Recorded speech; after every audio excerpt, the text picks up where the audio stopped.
बच्चों, आज हम अपनी क्षितिज भाग 2 से फसल नामक कविता का अध्ययन करेंगे, जिसे कवि नागार्जुन जी ने लिखा है। इस कविता में बच्चों कवि प्रकृति की ओर मुड़ा है। कवि ने यहाँ फसल जो किसान पैदा करते हैं उसको पैदा करने में किन किन का मुख्य रूप से योग होता है, किन किन का मुख्य रूप से प्रभाव होता है, उसका वर्णन किया है। तो बच्चों शुरू करते हैं। कवि कहते हैं कि एक के नहीं, दो के नहीं, ढेर सारे नदियों के पानी का जादू। एक के नहीं, दो के नहीं, लाख लाख कोटि कोटि हाथों के स्पर्श की गरिमा। एक की नहीं, दो की नहीं, हजार हजार खेतों की मिट्टी का गुणधर्म। बच्चों, कवि ने कहा है कि एक के नहीं, दो के नहीं, अर्थात एक या दो नदियों के नहीं, ढेर सारी नदियों के पानी का जादू। जो फसल है वो क्या है, कवि ये कहना चाहता है। कवि कहते हैं कि जो फसल है वह एक या दो नदियों के पानी से पैदा नहीं होती, बल्कि वह तो अनेक नदियों का पानी का जादू है। मीन्स अनेक नदियों के पानी के प्रभाव से पैदा होती है। कहने का तात्पर्य यह है कि एक या दो नदियों के पानी से ही फसल पैदा नहीं हो जाती है। फसल को पैदा करने के लिए अनेक नदियों के पानी की आवश्यकता होती है। आगे बोलते हैं कवि, एक के नहीं, दो के नहीं, लाख लाख कोटि कोटि हाथों के स्पर्श की गरिमा। गरिमा क्या कहा है कवि ने कि लाख लाख मीन्स लाखों लाखों, कोटि कोटि करोड़ों करोड़ों, हाथों के स्पर्श। स्पर्श मीन्स यहाँ छुअन नहीं है, टच नहीं है, मेहनत है। कि गरिमा, गरिमा मीन्स प्रभाव। यहाँ पे प्रभाव है। गरिमा का मतलब कवि कहना चाहते हैं कि जो फसल है वो एक या दो किसानों की मेहनत से पैदा नहीं हो जाती है। फसल पैदा करने के लिए तो लाखों करोड़ों किसानों की मेहनत की आवश्यकता पड़ती है। लाखों करोड़ों किसानों की मेहनत से फसल पैदा होती है। एक या दो लोगों से फसल पैदा नहीं की जा सकती। बच्चों, आपने देखा है यहाँ कवि ने फसल पैदा करने के लिए पानी की महत्ता को प्रकट किया है, तथा उसके बाद उन्होंने किसान की मेहनत को भी बड़ा ही प्रभावशाली बताया है, बड़ा ही महत्वपूर्ण बताया है फसल पैदा करने के लिए। अभी आगे कवि कहते हैं कि एक की नहीं, दो की नहीं, हजार हजार खेतों की मिट्टी का गुणधर्म।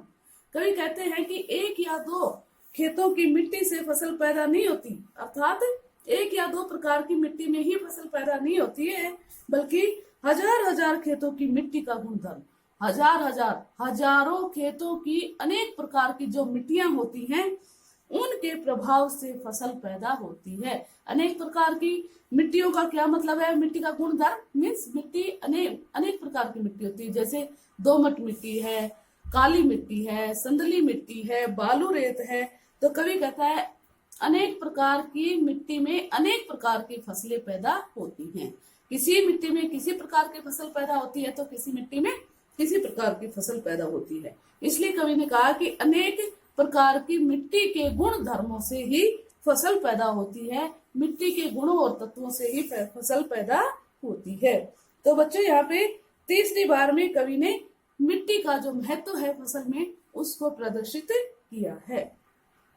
बच्चों, आगे कवि कहते हैं कि फसल क्या है। प्रश्न कर रहे हैं, यहाँ पे प्रश्नालंकार है। कवि पूछ रहे हैं कि फसल क्या होती है। खुद ही प्रश्न का उत्तर देते हुए कवि कहते हैं, और तो कुछ नहीं है वह नदियों के पानी का जादू है वह। बच्चों, यहाँ पे कवि ने पानी की महत्ता को दर्शाया है कि फसल पैदा करने के लिए अनेक प्रकार की नदियों के पानी का जो प्रभाव है वह बड़ा ही महत्वपूर्ण होता है। कवि ने कहना चाहा है कि जो पानी है वो फसल के लिए विशेष आवश्यक तत्व होता है, और उसके बिना पानी के बिना फसल पैदा नहीं हो सकती।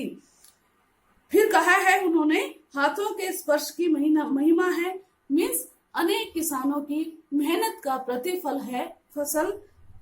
अनेक किसान मेहनत करते हैं तभी जाकर फसल पैदा होती है।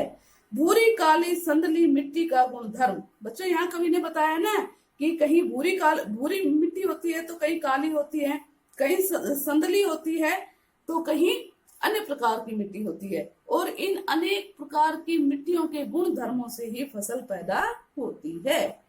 कवि आगे कहते हैं, रूपांतर है सूरज की किरणों का।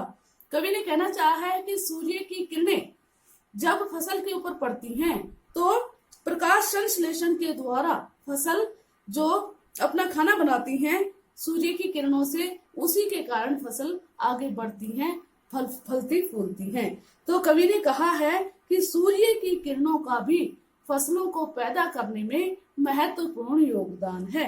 बिना सूर्य की किरणों के भी फसल अच्छे प्रकार से पैदा नहीं हो पाती है। बच्चों आगे कहा है कवि ने, सिमटा हुआ संकोच है हवा की थिरकन का। कवि कहना चाहते हैं कि हवा का भी फसल पैदा करने में अत्यधिक महत्वपूर्ण योगदान है। कहता है कि जब हवा चलती है, फसल में से गुजरती है तो फसल हिलती है, ऐसा लगता है कि जैसे वह थिरक रही है। इसलिए कवि कहते हैं कि जो हवा है फसल पैदा करने में वह भी बड़ा ही महत्वपूर्ण योगदान देती है। तो बच्चों हमने देखा कि कवि ने किस प्रकार से फसल के लिए आवश्यक तत्वों का वर्णन किया है और कहा है इन सभी के योगदान से ही फसल पैदा होती है। अगर इनमें से एक तत्व भी नहीं होगा तो फसल पैदा नहीं हो सकती। यही हमारे आज की जो कविता है ये समाप्त हो जाती है। धन्यवाद।